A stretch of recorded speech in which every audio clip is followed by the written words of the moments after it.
సుమను ఆ కుటుంబాన్ని వదిలిపో, ఎవ్వరి మీద ఉండొద్దు. పోబుద్ధి అయితే లేదా? వెళ్ళబుద్ధి అయితే లేదా? ఉంటావా?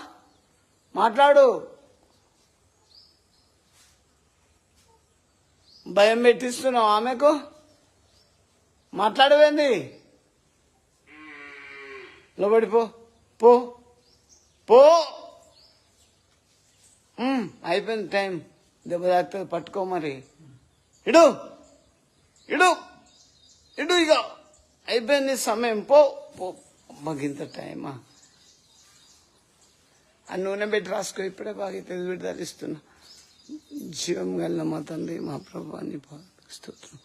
నూనెని మీ శక్తిగా మార్చుకోమని రాయి. ఇప్పుడు గట్టిగా రాయి. ఏ ఊరు మీది? లింగంపల్లి.